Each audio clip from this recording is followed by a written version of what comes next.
우리가 이 세상을 사는 것은 영원한 우리의 본향인 하늘나라를 준비하기 위함입니다. 준비에 필요한 모든 자본은 하나님께서 우리에게 다 주시기를, 우리가 무엇을 입을까 먹을까 마실까 하는 것에 대해서는 염려하지 말고 먼저 그 나라와 그 의를 구하라 라고 주님께서 말씀하신 거기에서 우리에게 잘 나타내어 보이셨습니다. 그래서 우리가 하나님께서 주시는 이런 자본들을 가지고 열심히 어떻게든지 우리 하늘나라를 준비하는 이런 귀한 시간들을 보내야 함이 우리 제세의 목적이요, 또 우리가 사는 이유가 될 줄 압니다. 그럼 대체 우리 하늘나라를 어떻게 준비할까 하는 그 점이 중요할 줄 압니다. 오늘 여기 본문에는 우리 어떻게 하늘나라를 준비해야 할까 하는 그 사실에 대해서 주님이 알려주십니다. 이 본문의 내용을 통해서 우리가 좀 잘 깨달아서 이제 남은 때에 하늘나라를 잘 준비하는 그런 슬기로운 우리의 인생살이가 되었으면 합니다. 우리 하늘나라를 잘 준비하는 것은 영생을 얻음으로 준비하게 되는 겁니다. 이것은 먼저 우리가 영생에 대하여서 바른 이해를 가져야 이것이 옳구나 하고 우리가 깨닫게 됩니다. 영생이라는 것은 무슨 뜻을 가지고 있는가 하면은 영원히 죽지 않고 사는 것을 뜻하여서 영생이라 그렇게 말합니다. 근데 이 영생에는 두 종류가 있습니다. 하나는 기본 구원적 영생이 있고 또 다른 하나는 건설 구원적 영생입니다. 기본 구원적 영생이라는 것은 예수님의 대속의 이 공로, 예수님의 사활의 대속의 공로로 우리의 죽었던 영을 살린 이 역사를 중생이라고 그러죠. 중생을 통해서 가지는 그것이 바로 영생, 즉 기본 구원적 영생입니다. 이 영생은 우리의 죽었던 영이 다시 살아 영원히 죽지 아니하는 그런 영이 되는 요 영생이고, 또 우리의 육의 형체, 이 형체도 영원히 죽지 않는 그런 육의 형체를 가지는 이 영생입니다. 비록 우리의 육은 죽죠. 그러나 성경 표현은 죽는 것이 아니고 잔다 그랬습니다. 잔다. 우리가 잤다가 주님이 오신 날 우리가 부활하여서 신령한 몸을 입을 때 그것이 육의 형체, 이 형체가 신령한 몸을 입고 그때는 영원히 병들지도 또 늙지도 아프지도 않고 죽지 않는 몸으로 영생한 것이 우리 육입니다. 그래서 이 기본 구원적 영생이라는 것은 영, 또 우리 육의 형체가 예수님의 대속의 공로로 중생되었을 때 가지는 겁니다. 이건 한 번에 단번에 딱 가지는 것인데, 그러나 이것은 하나님의 은혜로 가져지는 것이 자기 수고나 노력으로 가져지는 것. 여러분들도 다 하나님 은혜로 중생을 받기 때문에 우리의 영이 영생을 가진 자가 되었고 우리 육도 영생을 가진 자가 되었습니다. 그래서 우리가 비록 지금 살고 있지만 조만간에 죽겠죠. 죽어도 겁나고 또 두려워하는 것은 죽고 난 다음에 주님 오시면 우리가 부활해요. 부활하고 난 다음에 만물을 복종케 하시는 하나님의 그 능력으로 우리의 이 죽었던 몸이 다시 이제 부활할 때 그때 신령한 몸을 입고 부활한다는 겁니다. 이런 몸이 이것이 영생하는 그런 육이 되어지는 것입니다. 그래서 이 기본 구원적 영생은 전적 하나님의 은혜로 받아가지는 영생입니다. 두 번째는 건설 구원적 영생입니다. 이 건설 구원적 영생이라는 것은 현실에서 우리가 하나님의 말씀대로 또 자기가 성령이 감동된 그 영감대로 예수님의 대속의 피공로대로 우리가 삶으로서 얻는 영생을 두고 말합니다. 이 영생은 우리의 이 심신의 기능이 가지는 영생입니다. 우리의 이 심신의 기능은 수많은 기능이 있기 때문에 이것은 한 번에 가진 것이 아니고 이건 수없이 우리가 죽는 날까지 계속 가지는 이 영생을 두고 말합니다. 이것은 비록 하나님이 은혜 주셔야 되지만 우리가 행해야만이 얻을 수 있는 이 영생이 바로 이 건설 구원적 영생임을 우리가 알아야 됩니다. 그래서 이 영생에 대한 바른 이해를 우리가 가져야 됩니다. 또한 이 영생과 생명에 대한 구별력도 우리가 함께 있어야 됩니다. 생명은 뭘 두고 말하냐면 이 생명은 중생으로 얻는 것으로서 영생하는 것이 이것이 생명입니다. 다시 해서 우리가 죽었던 영이 다시 중생으로 살아난 이때에 우리가 가지는 것이 그것이 무엇이냐, 이게 생명입니다. 생명. 그 다음 영생이라는 것은 그 생명을 가진 자가 그 생명의 생활을 하는 것을 두고 영생이라고, 또 그 생명의 생활을 함으로 얻어 가지는 것을 두고 영생이라 그렇게 합니다. 생명은 우리가 살았을 때, 중생되어서 죽었던 영이 살았을 때 그걸 우리는 생명이라 그러고, 또 영생이라 하는 것은 그 생명 가진 자가 사는 것을 두고 영생, 또 살아서 얻어지는 것을 가지고 영생이라 그럽니다. 자, 그럼 오늘 여기 본문에 말씀하기를 어떻게 해야 영생을 얻으리까? 내가 무엇을 하여야 영생을 얻으리까 하는 이 영생은 어떤 영생이냐 하는 것을 우리가 알아야 됩니다. 이 영생은 기본 구원적 영생이 아니라 그 말입니다. 즉, 왜 기본 구원적 영생은 하나님의 전적 은혜로 얻어지는 거지 자기 수고로 노력으로 얻어지는 것은 아니라 그랬죠. 여기 분명하게 이 영생을 가지려면 뒤에 무엇을 하라라고 말씀하신 자기 행위를 요구하셨어요. 그래서 이것은 기본 구원적 영생이 아니라 건설 구원적 영생이다.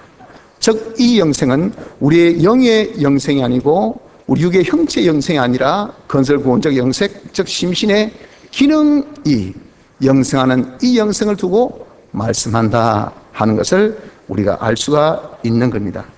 자, 그러면 왜 영생을 얻는 것이 하늘나라 준비가 되느냐 그 말입니다. 즉, 우리 심신의 기능이 영생의 기능으로 자꾸 가져가는 것이 이것이 왜 하늘나라 준비가 될까 보냐 하는 것이죠. 영생의 이 기능이 바로 무엇이 되냐면 하늘나라가 우리의 영과 우리의 육이 쓰는 도구가 되는 겁니다. 사람이 아무리 영육이 번듯해도 그 사람이 심신의 기능이 없으면 그 사람 아무 짝도 소용이 없는 것과 같이 하늘나라도 우리가 기본 구원적인 이 영생을 영이 가려서 하늘나라 가고 우리 육도 부활하여서 하늘나라 간데 영육은 있는데 이건 심신의 기능 영생은 하나도 없어서 심신의 기능이 없어요. 말을 하나 말귀를 알아듣지 못하고, 또 말을 하라 해도 말을 하지도 못하고, 가라 해도 가지도 못하고, 또 주라 해도 주지도 못하고. 여러분, 우리 생각은 그런 바보가 어딨노 싶으지만 야, 가서 한번 안아주라. 싫어요.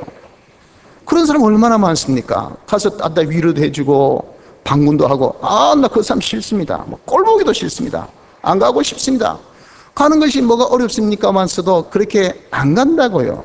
따뜻한 말 한마디도 못합니다. 야, 아내에게 니 미안하다 죽으란 말 안 합니다. 뭐 사나이가 말이지 미안이 어디 있는 미안이 하면서 그냥 한마디 안 한 그걸 써서 막 이혼이 되고 그렇다고 말이에요. 왜 그렇게 미안하다 말할 수 있는 이 품격, 그런 기능이 자기에게 없어요.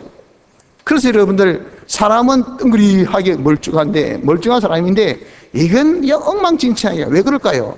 그 사람이 얼굴이 못생겨서, 그 사람이 사람이 아니어서가 아니고 그 사람의 기능이 없다. 기능이. 하늘나라에서 여러분들 우리의 이 심신의 기능은 영육의 도구가 되고 또 영육의 실력이 되는 겁니다. 그래서 우리가 하늘나라에서는 우리는 그저 놀고 먹는 나라가 아니고 하늘나라에서 우리는 하나님의 일을 대리해요. 왕으로서, 하나님 아들이니까 하나님 왕이시니 우리는 대리자로서 그 아들로서 왕 아닙니까? 왕 같은 자로서 하나님을 섬기고 만물을 섬기는 것, 이것이 제사장의 역할, 선지자 역할, 왕의 역할이라고 했는데 이를 두고 베드로전서 2장에는 왕 같은 제사장이라고 표현했단 말이에요. 우린 왕으로서 영원토록 하나님을 섬기는 일, 만물을 섬기는 일, 하나님의 모든 충만을 받아서 만물에게 다 나눠주는 일, 즉 섬기는 일, 봉사의 일이 우리의 일인데 이 잘하는 그 실력은 내가 이 땅에서 구비한 심신의 기능으로서 우리가 그 실력을 잘 감당할 수 있다 그 말입니다. 그래서 이 땅에서 얼마만큼 내가 심신의 기능을 마련했느냐 하는 이 정도가 하늘나라 실력의 정도요, 영광의 정도이기 때문에 영생을 얻는 것, 이것이 여러분 우리가 하늘나라 준비의 최고 제일 중요한 것인 것을 우린 알 수가 있다 하는 겁니다. 그래서 여러분들, 우리는 하늘나라 갈 사람입니다. 내 영도 가고요, 내 육도 갑니다. 이건 공짜로 가는 거예요. 하나님 은혜로 가지 우리 어떤 신덕으로, 우리 어떤 공적으로 가지 않습니다. 예수님의 대속의 핏공으로 때가 되어 중생된 사람은 다 하늘나라 갑니다. 문제는 하늘나라 갔을 때 그 사람이 얼마나 실력이 있는가, 얼마나 능력이 있는가, 얼마나 영광스러운 자가 되는가, 하나님 일을 얼마나 잘하는가, 얼마나 잘 섬기는가. 어떤 사람은 잘 섬겨서 이 사람에게 이런 것도 주고 저런 것도 주고, 이 말도 해주고 저 말도 해주고, 이렇게 위로도 해주고, 이렇게 용기도 주고, 이렇게 권면도 하고, 이 사람에게 찾아가서 또 동정도 해주고 아픔을 치유도 해주고, 그렇게 하는 일을 잘하는데, 어떤 사람은 딱 앉아가지고 꼼짝도 안 하고 그냥 막 뒹굴기만 하고, 이게 여러분 무슨 차입니까? 그게 바로 실력, 기능의 차 아닌 기능. 그런 기능이 없으니까 감각의 기능도 없고, 마음의 느낌도 없고, 줘야 되겠다는 그런 이 동정심도 없고, 가야 되겠다는 그런 어떤 힘도 없고, 용기도 없고, 배짱도 없고, 또 움직일 수 있는 그런 자기의 이 힘도 없다. 가봐야 또 말하는 것이 바른 말도 못하고 엄한 소리나 씩씩하고 말이지. 남에 가서 위로할 때는 오히려 가가지고 그 사람을 그냥 부하나 씩씩 짚히고. 이게 왜 그럴까요? 기능이 없어요. 기능. 이 기능이 이 땅에서 우리가 만들어야 되는데 이 땅에서 만들지 못했기 때문에 그런 겁니다. 그래서 우리가 하늘나라 준비는 어떻게 하는 것이 잘 준비하는 것인가? 영생을 얻음으로 잘 준비한다. 그 영생이라는 것은 바로 어떤 영생? 심신의 기능의 이 영생, 심신의 기능을 많이 영생시키는 요것으로서 우리가 하늘나라 준비한다 하는 것을 아셔야 합니다. 자, 그러면 우리가 이 영생을 얻는 방법은 어떤 방법으로 그럼 심신의 기능이 영생을 얻겠느냐 하는 겁니다. 어떻게 해서 심신의 기능들을 영생의 것으로 만드냐, 영원한 이 우리의 심신의 기능이 되게 하겠느냐 하는 겁니다. 그를 두고 이 어떤 사람이 예수님에게 질문을 했다라고 말씀을 한 겁니다. 어떤 율법사가 일어나 예수를 시험하여 가라되, 선생님, 내가 무엇을 하여 영생을 얻으리까? 라고 질문했을 때 이제 주님께서 그에게 정확한 답을 주십니다. 예수께서 이르시되, 율법에 무엇이라 기록되었으며 내가 어떻게 읽느냐? 대답하여 가로되, 내 마음을 다하며 목숨을 다하며 힘을 다하며 뜻을 다하여 주 너의 하나님을 사랑하고 또한 내 이웃을 내 몸과 같이 사랑하라 하였나이다. 예수께서 이르시되, 내 대답이 옳도다. 이를 행하라. 그래야 네가 영생을 얻는다라고 말씀을 하신 겁니다. 그래서 영생 얻는 방법은 두 가지죠. 하나는 하나님을 사랑한 거예요. 또 하나는 내 이웃을 사랑하는 겁니다. 하나님을 어떻게 사랑하라고요? 그냥 말만 사랑해요, 고마워요, 감사해요, 이게 아니고요.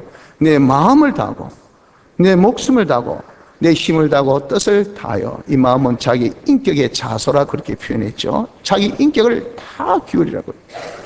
인격을 여러분들 기울인 것은 목숨을 자기가 버리는 것보다 더 어렵습니다. 목숨은 한순간에 그냥 버릴 수 있지만은 인격은 자기의 전부를 다 기울여야 된단 말이에요.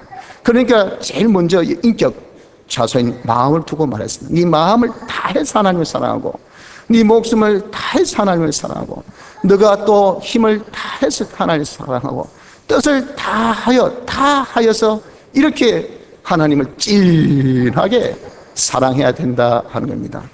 하나님을 사랑하는 것이 무엇이 하나님을 사랑하는 것입니까?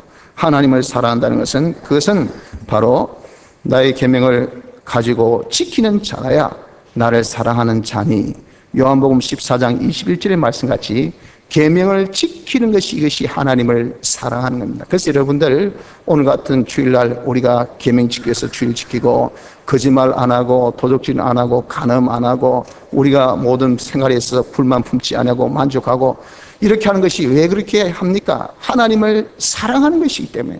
그래서 우리 계명 지키는 것은 그저 우리가 내가 율법이라 그래서 지킨다가 아니고, 내가 하나님께 큰 은혜를 받았으니 그 은혜 받은 감사로 하나님을 사랑하는 그 표가, 그분이 우리의 행복을 위해서 주셨던 이 계명을 지키는 것이, 그것이 곧 바로 하나님을 사랑해. 왜 내가 계명 지키면 내가 하나님께 복 받잖아요. 하나님께서 내가 잘 되면 하나님이 기쁘시다 그 말이에요. 그러니까 여러분들, 우리가 하나님을 기쁘시게 하나님 사는 것은 내가 잘 되는 거예요. 자식이 부모를 제일 사랑하는 것은 자식이 잘 되는 겁니다. 자식이 치질이 못 나가지고 말이죠. 뭐 철장 신세를 찌고 내 비리 먹고 내 그냥 뭐 보살면서 그냥 생일날 가가지고 아버지 사랑해. 그런 사랑하지 말고 니나 잘 살아 그렇게 안 하겠어요. 자기가 잘 사는 것이 그게 뭐예요? 자식이 부모를 사랑하는 겁니다.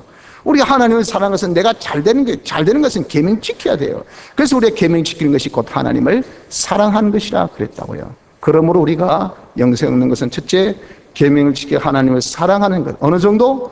다하여, 마음 다, 목숨 다, 힘 다, 뜻 다하여 우리가 사랑함으로 우린 영생을 얻게 되고, 둘째는 그와 같이 내 이웃을 내 몸같이 사랑하라 그렇게 말씀했습니다. 이웃을 사랑하기를 뭐같이? 내 몸같이. 즉 내 몸을 얼마나 본능적으로 알뜰살뜰하게 여러분 사랑합니까? 좀 더우면 벗지 말래도 훌훌 다 벗습니다. 오늘같이 그렇게 폭염이 그냥 내리쬐던 이 여름, 지금 비가 잠깐 오니까 날씨가 쌀쌀하죠. 그러니 어디에 있었든지 옷을 또 주섬주섬 챙겨서 또 끼 입습니다. 본능적으로 자기 몸을 사랑한다고요. 처럼 네가 이웃을 사랑하기를 네가 본능적으로 자기 몸을 사랑하듯이 그 정도로 사랑하라 그렇게 말씀을 하는 겁니다.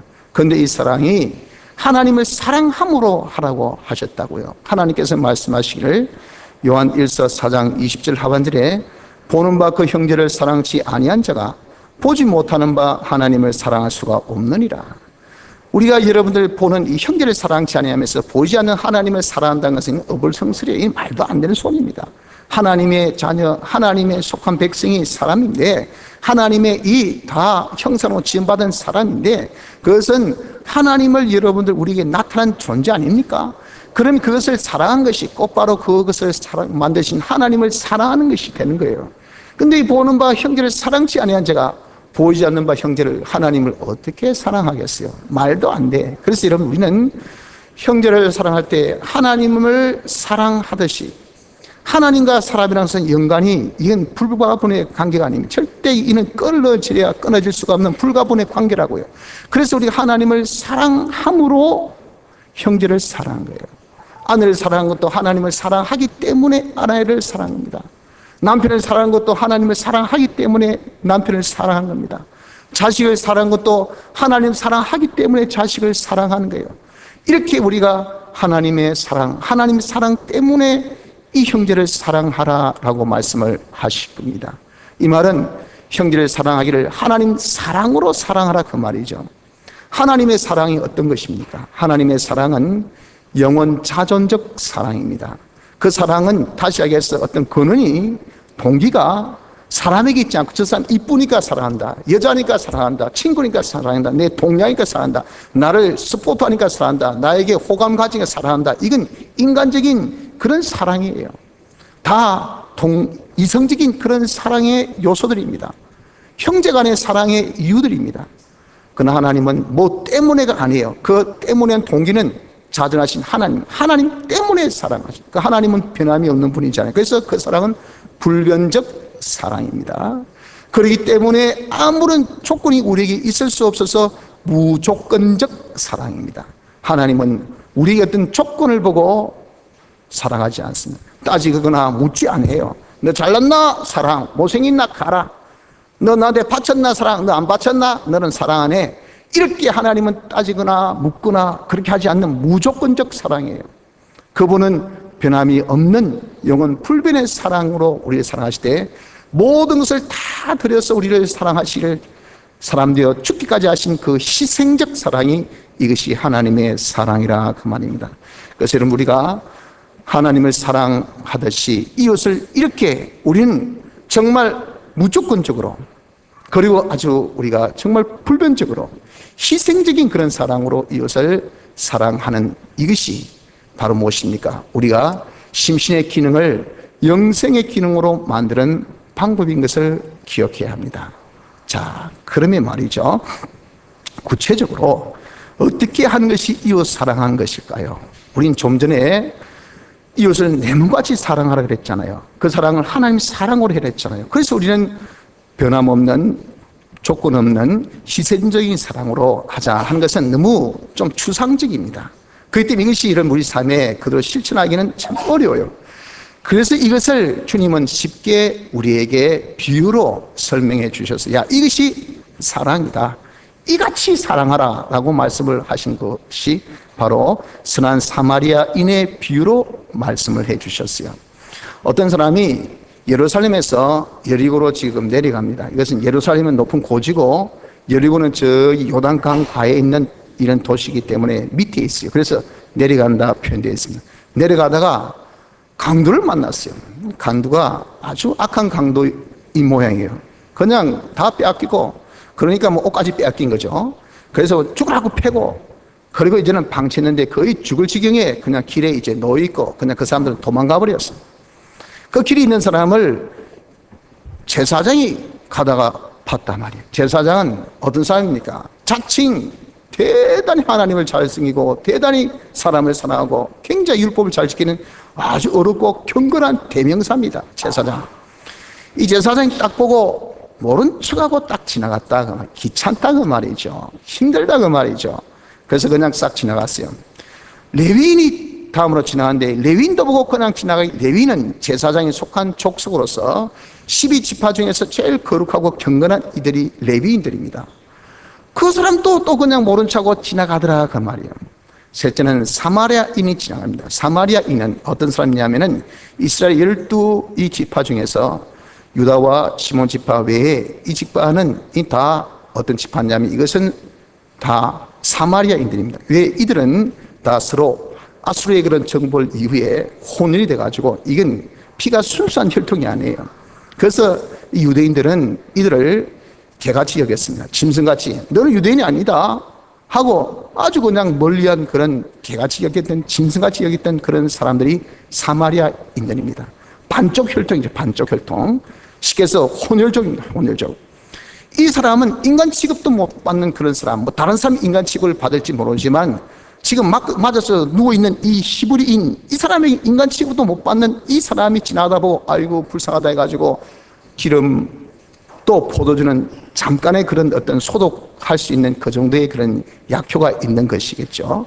그걸로서 상처를 다 이렇게 씻어주고, 그러는데 자기 말에 태워서 주막에 가서 이렇게 보살펴 주면서 자기를 떠나면서 주막 주인에게 2데나리온, 한 데나리온은 장정 하루 품삯입니다. 요즘에 뭐 하루에 한 10만 원 정도 우리가 나가서 일하면 뭐 품삯 주지 않습니까? 최저 임금이. 그럼 한 20만 원을 주막 주인에게 또 주었다. 적은 돈이 아닙니다, 솔직히. 보면 주면서 잘 도와둬라. 내가 다시 오는 길에 혹시 더 여비가 들었다면, 경비가 들었다면 내가 죽게 하고 이렇게 떠났다 그 말이죠.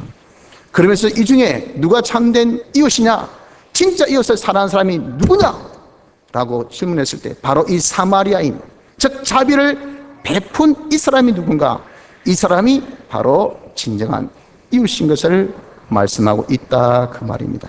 그래서 여러분들, 우리가 정말 형제를 사랑하는 것은, 이것은 어떻게 하는 것이 형제를 사랑하는 것인가, 이웃을 사랑하는 것은 어떻게 하는 것이 이웃을 사랑하는 것인가, 그것은 이 사마리아인의 비유를 통해서 우리에게 알려주는 것은 자비를 베푸는 자, 자비를 베푸는 자, 이제가 형제를 사랑하는 자임을 우리에게 말씀해 주고 있다 그 말이에요. 자비가 무슨 뜻입니까? 자비. 사랑이라는 말은 여러분들 들어봤는데 자비란 말이 무슨 뜻이냐 그 말이에요. 자비는 사랑에 비슷한 그런 단어인데 좀 더 적극적인 그런 표현을 가지고 있는 것이 자비입니다. 자비는 어려움에 빠져 있는 사람을 불쌍히 여겨서 그 사람을 도와주어 구원하는 이것을 들어서 자비라 그럽니다. 어려움에 빠져 있는 사람을 불쌍히 여겨 도와주어서 그 어려움에서 구출하는, 구원하는 이런 이 마음, 이런 행위까지가 그것이 자비입니다. 자비. 그러므로 여러분, 우리가 이웃을 어떻게 사랑해야 됩니까? 우리 역시도 자비를 베품으로 인하여서 우리 이웃을 사랑하는 자가 되어져야 됩니다. 자, 그러면 마지막으로 우리가 그럼 어떤 자에게 자비를 베풀어 주어야 할까 보냐 그 말이죠.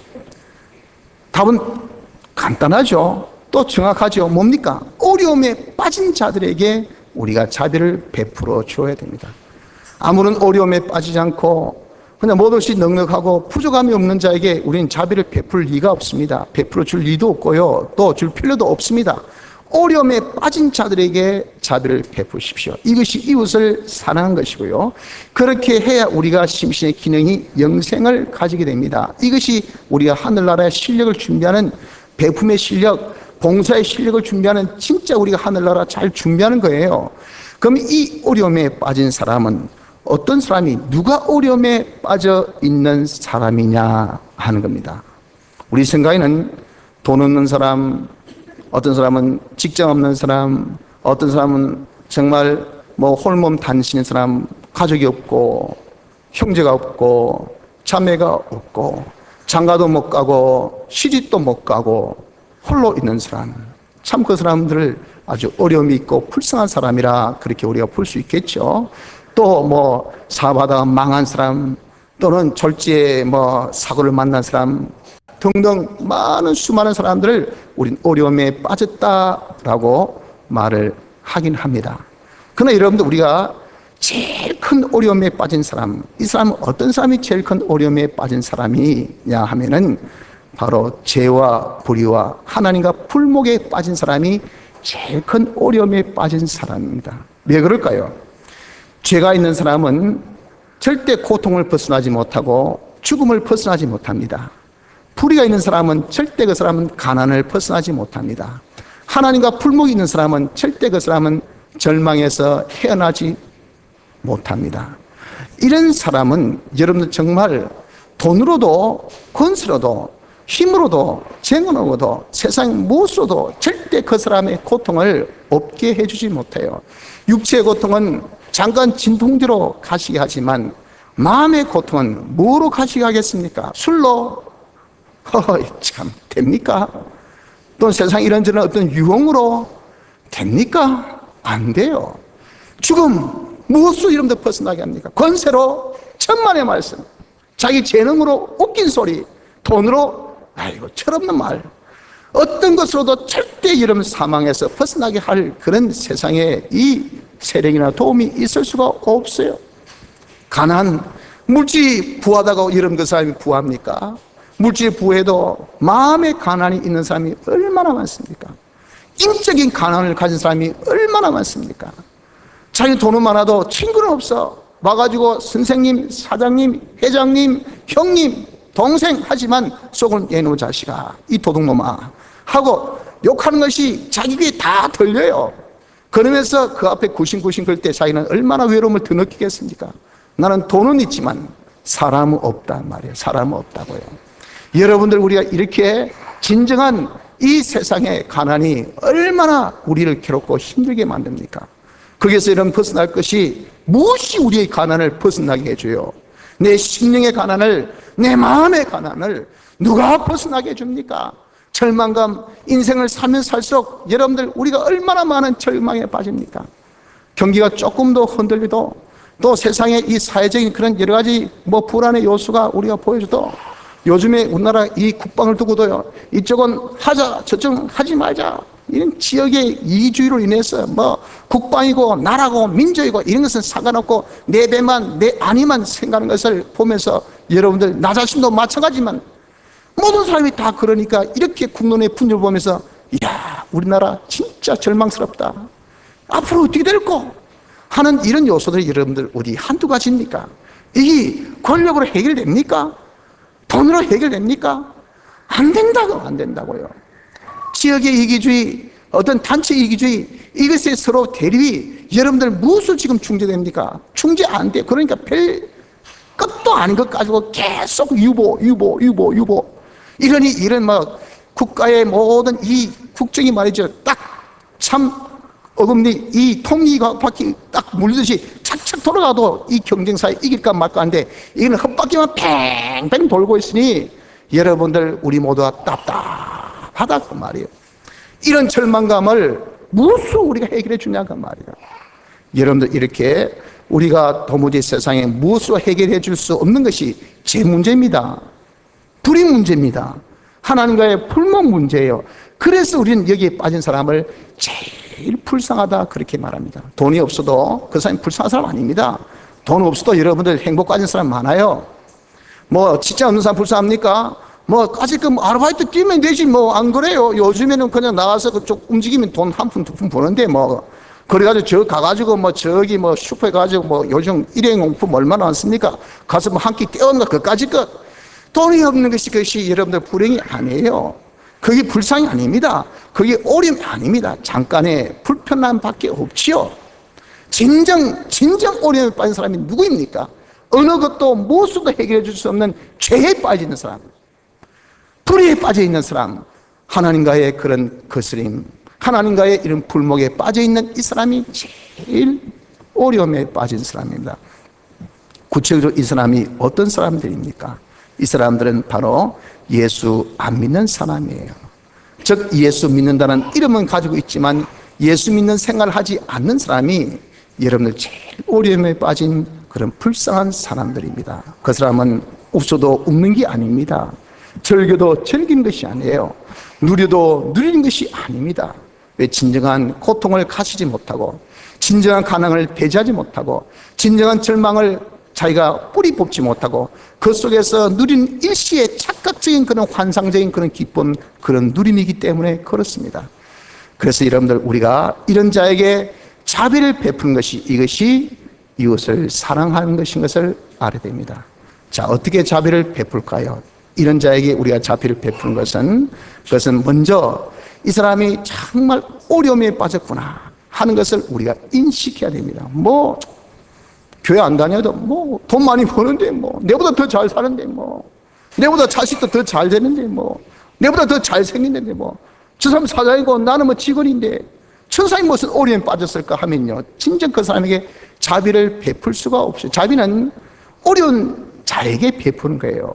어렵지 않는 자에는 절대 자비심이 발동이 안 됩니다. 동정심이 발동이 안 되죠. 시기심이라 발동되고 그런 것밖에 없어요. 자비심은 어려운 자에게 발동되는데, 이렇게 예수 믿지 아니한 자, 죄 아래 있고 불의 아래 있고 그리고 불목 아래 있는 이런 자에게 대해서 이런, 저 사람 참 어렵구나, 너무 힘들구나 하는 것에 대해서 우리가 그것을 자기가 먼저 느껴야 돼요. 자비를 베풀려면 저 사람이 참 어렵다, 너무도 저 사람 고통 가운데 있다, 너무도 저 사람 참 가난 가운데 있다, 너무도 저 사람은 절망 가운데 있다. 두 번째는 그런 것을 보고 불쌍히 여겨야 됩니다. 인생 한 토막의 인생 저렇게 고통 가운데서 한평생 살고, 한 토막의 인생 저렇게 가난 가운데 한평생 살고, 아무런 정말 소망 없이 절망 가운데 저렇게 한평생 살고, 해가 뜨면 소망이 떠야 될 거 아니겠어요? 오늘의 해가 떠도 우리는 소망의 해는 뜨지 않습니다. 어제 절망감이 오늘도 그대로 유지되는 거예요. 절망의 터널이, 이것이 끝이 나지 않습니다. 고통의 터널이 끝이 나지 않습니다. 이거는 가난의 터널이 끝이 나지 않습니다. 그런 사람 보고 여러분들 참 불쌍히 여겨야 돼요. 저는 좀 스트레스 받고 그러면요, 산에 가가지고 찬송 부르고 기도하고 그러면요, 스트레스 팍 날아갑니다. 우리 기뻐요. 감사해요. 그냥 마구 소송이 돼요. 소송이 된단 말이에요. 그런 것을 우리는 가만히 생각하면서, 참 안 믿는 사람들 보면요, 저분들은 어떻게 스트레스를 풀까, 저런 고통에서 어떻게 헤어날까, 아무리 생각해도 그 뾰족한 그 답을 저는 찾을 수가 없어요. 그것이 여러분들 믿는 자와 믿지 않은 자의 그런 차이점이 아니겠어요? 우린 그런 사람을 보고 우리가 적어도 불쌍히기는 이런 마음이 우리에게 있어야 된다고요. 그 사람을 어려움이 있다는 것을 알고, 둘째는 불쌍이고, 셋째는 그 사람을 도와줘야 됩니다. 어떻게 도와줘야 됩니까? 죄에서 벗어나도록, 불의에서 벗어나도록, 불목에서 벗어나도록 도와줘야 돼요. 어떤 식으로? 복음을 전함으로. 딴 거 없어요. 예수 믿고 구원 얻읍시다. 예수님을 자기 구주로 영접하십시오. 우리에게 복음 전하면 하나님의 은혜로 그 사람이 때가 되어 중생되면, 예수 딱 믿으면요, 예수님의 대속의 공로로 죄 빠이빠이, 불의 사요나라, 그리고 불목 완전히 없어져. 그러면요, 우리는 그 사람이 완전히 이제는 그 고통에서, 사망에서, 가난에서, 절망에서 자유하는 그런 복된 자가 되어주신 겁니다. 우리의 영원한 고통이 무엇입니까? 영원한 사망이 무엇입니까? 영원한 가난이 무엇입니까? 영원한 절망이 무엇입니까? 그것이 지옥 아닙니까? 지옥. 그것이 벗어난 곳이 어디입니까? 하늘나라잖아요. 우리가 다 예수 믿는 사람은 다 이런 영원한 고통, 영원한 사망, 영원한 절망에 모신 이 지옥에서 벗어나서 하늘나라 가는 자가 되니 이것만큼 여러분 우리가 진정한 도움이 어디 있겠어요? 우린 그들에게 복음을 전하십시오. 예수 믿고 구원 얻으십시오. 이 복음 전하는 이 복음을 통해서 성령 역사에서 그 사람이 예수 믿게 되니 이것만큼 그 사람 도와준 것이 어디 있겠습니까? 사랑하는 형제자매들, 교회 안 다닌다고 여러분들 다른 말은 다 해주면서 그 사람 제일 어려운 부분, 요 제 문제, 불의 문제, 불목 문제를 해결해 줄 수 있는 이 복음을 전해주지 못하면 그럼 여러분들 그 자식에게 사랑이 아니란 말이에요. 사랑이. 돈 몇 푼 주본들, 밥 몇 끼 주본들, 옷 몇 끼 입혀준들, 나중에 이놈 자식들, 이 애물따기 자식들 내 기대에 저버리고 말이지. 해봐야 여러분들 과연 부모님 만족을 준, 부모님을 기쁘게 하는 그 정도가 어느 정도가 됩니까? 자식들이. 그리고 그들이 여러분들에게 여전히 제 가운데 있으면 얼마나 그들의 삶 속에서 그 고통이 여러분들 얼마나 부모를 어렵게 합니까? 그러니까 자식들 그냥 여기 가지고 시집장가 보내면 다라고 생각하지만 그게 됩니까? 애 놓고 아이고 엄마 이거 힘들어 죽겠다 하면 가서 또 애 봐줘야지, 기저귀 차줘야지, 뭐 시켜줘야 돼, 애들 또 돌봐줘야 되지. 이건요 자식 고통을 못 봐요. 그러니까 평생 짐이 자식들. 이건 여러분들 이래 가지고 무슨 여러분들 그 자식들의 이 고통을 풀어줬다고 할 수 있습니까? 이게 부모님의 사랑입니까? 우린 그런 일시적인 사랑이 진정한 사랑이 아니에요. 진정 그들에게 있는 모든 가난과 모든 고통과 모든 죽음과 절망의 원인은 죄예요. 죄, 불입니다. 불법입니다. 이건 예수님의 대속의 피만이 해결해 주지 딴 것은 해결 안 돼. 그래서 복음을 전함으로 도와줘야 됩니다. 믿는다 이름은 가졌지만 믿지 못한 사람에게는 말씀으로 건면해 줘야 돼요. 야, 너 이렇게 죄지어도 되겠나? 네가 죄지어서 네 딴에는 잘 살고 갖고 산 것 같고 네가 이렇게 갚고 될 것 같고 네가 출세할 것 같지만은 네가 한번 봐라. 네가 이렇게 죄지어서 지금 네게 온 것이 뭐고 고통밖에 더 있나? 너에게 이런 괴로움밖에 더 있나? 하는 것을 여러분들 어둠 가운데 있는 형제이기 때문에 빛을 조명해서 봐봐. 문지 요 만체 네 이거 마시면 네 폐 간다. 너 죽는다. 누구 봐라. 성경에 기록된 것을 봐라. 하고 이렇게 근면을 우리가 하는 자가 돼야 돼요. 근면으로 여러분들 안 먹히면 위에서 기도라도 해줘야 된다. 주님 도와주옵소서. 내 자식이 이렇게 예수 믿지만 믿는 생활 못하고 오늘 같은 주일날 교회도 못 오고 그 교회도 못 와서 계명도 못 지키고 하나님 뜻대로 살지 못하고 우리가 아무리 전해도 듣지도 못하니까 성령이 감동시켜서 돌이키게 해주옵소서. 위하여 기도도 해줘야 될 것 아니겠어요? 이런 것이 뭡니까? 이것이 도와주는 것이라 그 말이에요. 이런 도움은 반드시 뭘 동반합니까? 희생을 동반합니다. 이 희생을 감내해야 돼요. 이 착한 사마리아인이 그 맞아서 죽을 지경에 있는 이 사람을 도울 때 여러분 보십시오. 시간적으로 희생했어요. 또 자기 물질적으로도 희생했습니다. 자기 육체적으로도 그 사람을 업고 이렇게 뭐 짐승에 태워갈 때는 뭐 업어야 안 되겠습니까? 그리고 이 여관에 가가지고 그들 치료할 때는 자기 육체적인 많은 수고를 들였을 거예요. 또 일상의 모든 자기 생활이 다 리듬이 깨져 버린 겁니다. 이런 것들을 다 희생했어요. 그러나 레위기는 그 희생을 싫어한 거예요. 제사장도 그 희생을 싫어한 겁니다. 말은 희생하는 것을 싫어하지 않았죠. 그래서 모든 무리가 모였을 때 형제를 사랑하십시오, 자비를 베푸십시오 해놓고 자기가 실상은 그런 희생이 하기 싫으니까 행하지는 않은 사람이 제사장이요 레위인들 아닙니까? 착한 사마리아에는 짐승이니 개 같은 놈이니 돼지 같은 놈이니 이런 소리를 들어도 그는 말은 그들에게 희생 못했자 하더라도 행위는 희생했단 말이에요. 행위는 시간을 희생해 주었어요. 물질의 희생이 있었어요. 자기 육체적인 희생이 있었어요. 자기 일상의 희생해서 그 사람의 아픔을 치료해줬단 말이에요. 그를 구원해줬다고 말이에요. 그 사람을 불쌍히 했다고 말이에요. 여러분 우리가 이렇게 다른 사람을 자비를 베푸는 데는 우리에게 이렇게 그 사람의 어려움을 보고 동정하며 불쌍하게 해서 우리가 그들을 도와줘서 거기에서 구출해주는 일을 위하여 자기 희생이 없이는 절대 안 된다는 것을 아셔야 됩니다. 그러므로 제일 큰 어려움에 빠진 예수 믿지 아니한 자들 또는 믿는다 하더라도 그들로 살지 못한 그들에게 복음을 전하고 또한 우리가 말씀으로 건면하며 위하여 기도해 주는 이것이 무엇인가? 그것이 그 자들에게 제일 큰 어려움에 있는 자들에게 자비를 베푸는 것인 것을 우리가 명심하시길 바랍니다. 성도 여러분들, 지금은 하늘나라를 준비하는 겁니다.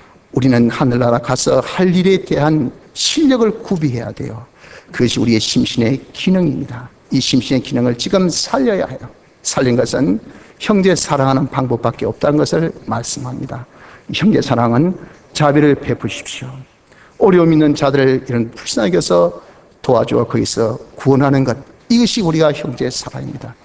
제일 큰 어려움이 있는 형제는 지금까지 우리가 그것을 인식하지 못하고 이런 깨닫지 못해서 그렇지, 바로 죄와 불의와 불목 가운데 있는 이 사람들이 제일 어려움이 있는 사람들입니다.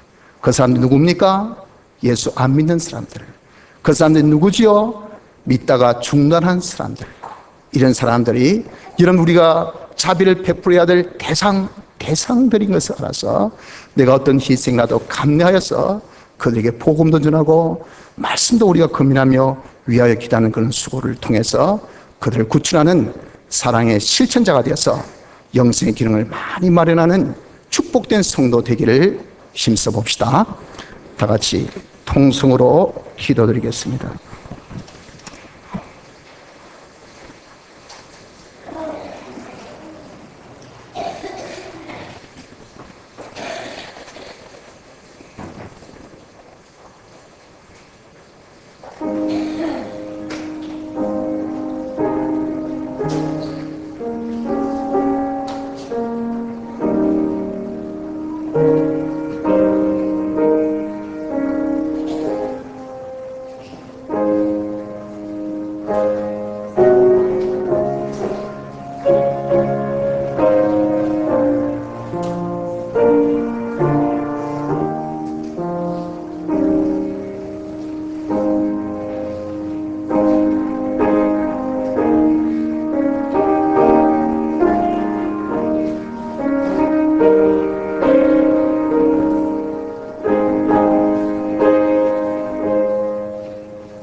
찬송가 78장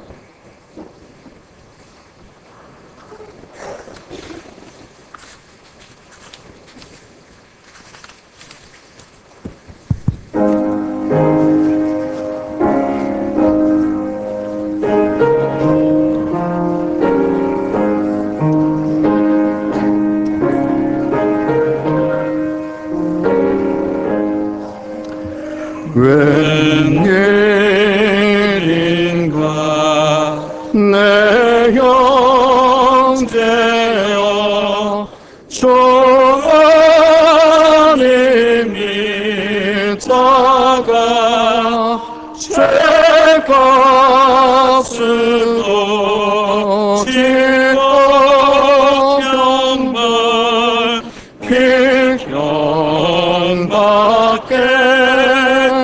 필경받겠구나. 웬일인가 내 형제여 너에만 쫓다가 저먹이지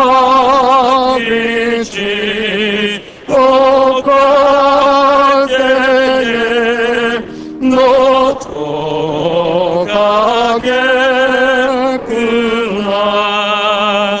웬일인가 내 형제여 죄물 많지 사가 이 세상 물병불 탈때 너도 타겠구나. 웬일인가 내 형제여 죄에 매여서 한없이 고생하여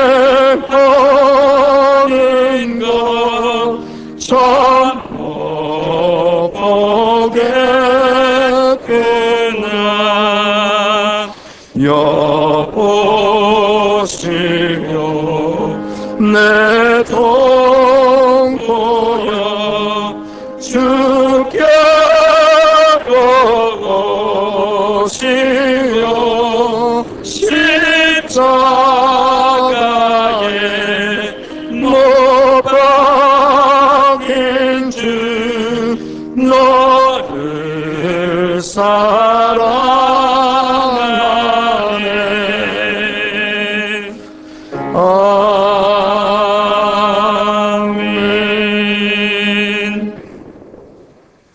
광고 드립니다. 예배 회복을 위하여서 힘씁시다. 주일 오전 오후 예배 또 밤 예배 새벽 기도 참석해서 예배 회복이 있도록 힘쓰시고 예배 때마다 말씀으로 또 은혜 받으시기 바랍니다. 성경 누적 독서 천등 목표로 성경 읽기에 힘씁니다.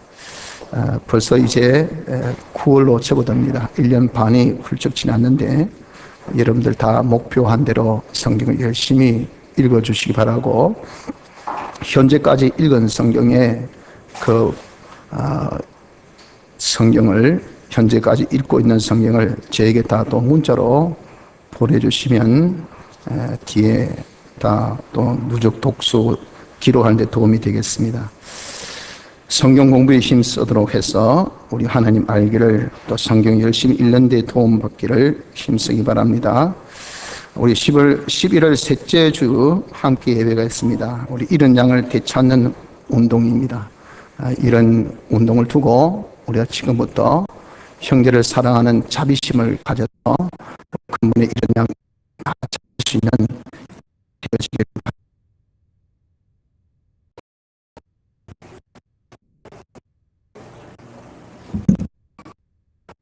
계속해서 산모와 태아를 위하여 기도해 주시기 바랍니다. 고현숙 집사님, 또 박혜영 스님, 복중에 있는 태아가 건강하게 잘 자라기를, 또 산모도 건강하기를, 또 순산을 위해서 기도해 주십시오.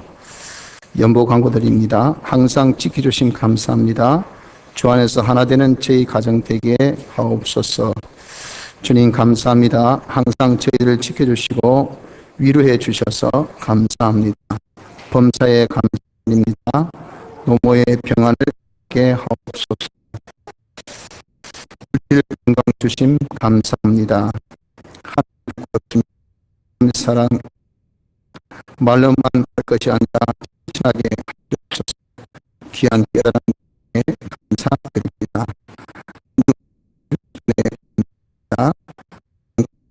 주신 하나님 은혜 감사드리며